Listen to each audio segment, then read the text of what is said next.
The timing was tight because I needed to obtain my paycheck before my shift started at 3 p.m., but as is typical, life had other plans. A flat-tired truck was obstructing traffic while a bunch of Boy Scouts sprawled out on the grass. As I came to a stop to help, I noticed a massive tractor grill approaching dangerously close in my rearview mirror.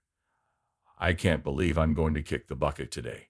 After hearing the news, I shouted out in disbelief. All of it changed in an instant when the disaster happened about 3 seconds later. It was as if time had stopped, and I suddenly felt like I was somewhere else. There was an uncanny silence, as if someone was embracing me lovingly. Panic turned into love after an unexpected quiet. When I started talking aloud, I swear God replied me through my thoughts and filled me with an overwhelming love. It was a strange moment. During this strange experience, I felt the presence of two extra entities, one of which was my grandmother. I didn't discover who the other one was until 7 years later.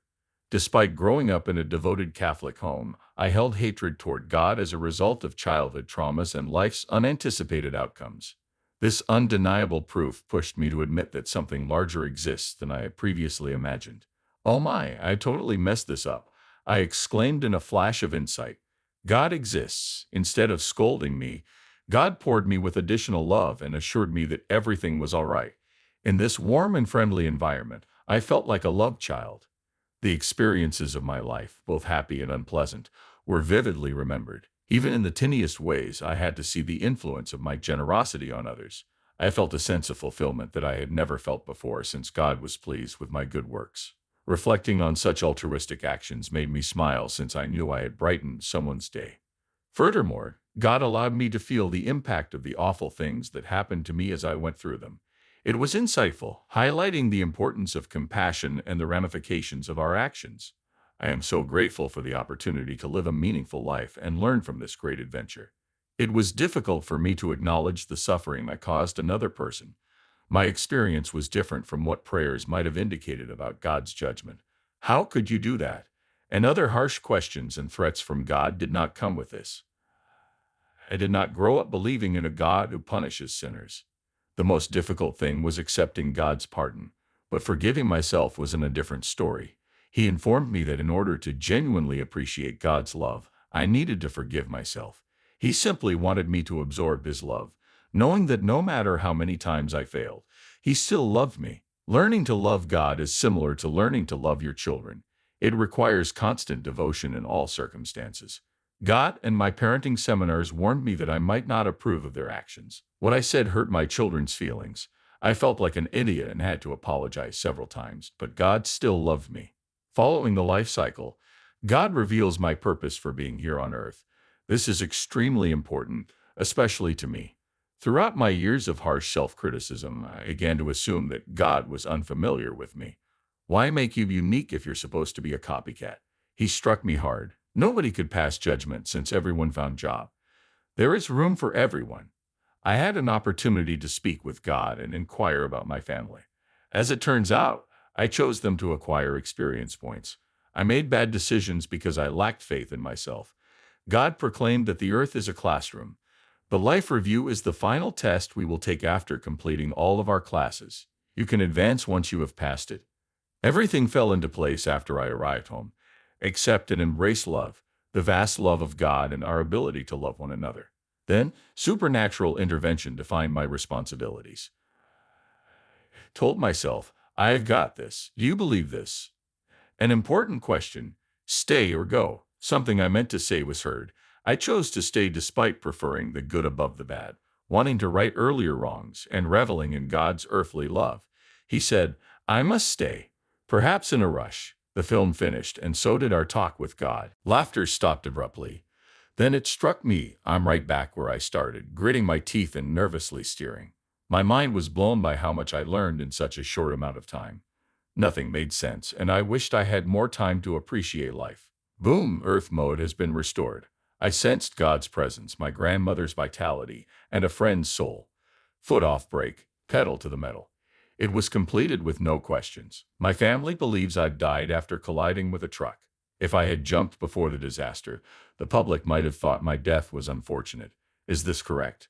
My body was unaffected. God's love is with me, protecting me.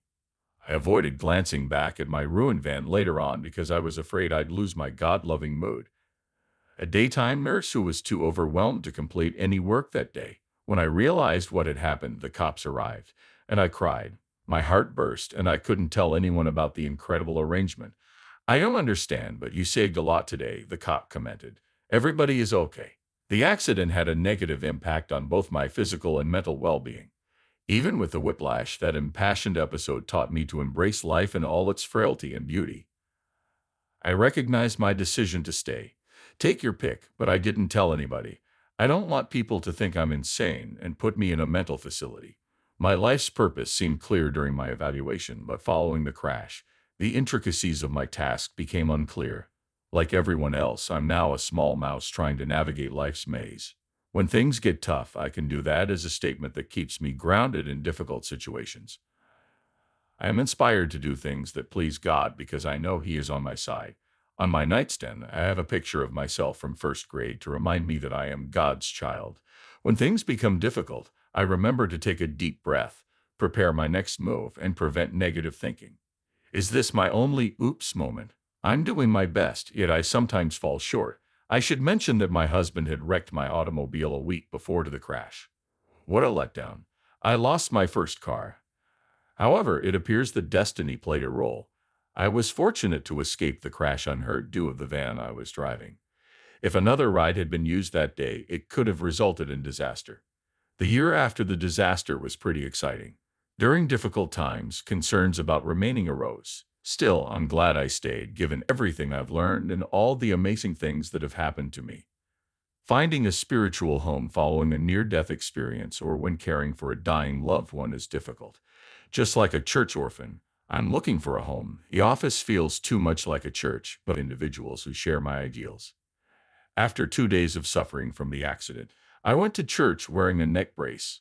A woman inquired about the incident, asking, "Who were you with?" I spilled thanks to God and my grandmother. No, I didn't expect her to call me insane. She went so far as to suggest I look them up. I had a lot of uncertainties. However, talking to her made me feel more relaxed. Something occurred, and a stranger wanted to know what it was. As it turned out, she was likewise on the verge of death. They were amicable, recognized one another's names, and shared stories. Ran into a wall every time I tried to ask for names. I've recently been fascinated in a show concerning NDs, spirit guides, and an alternative technique of asking names. I pleaded to have a dream about it before bedtime. I woke up pondering the name Amy.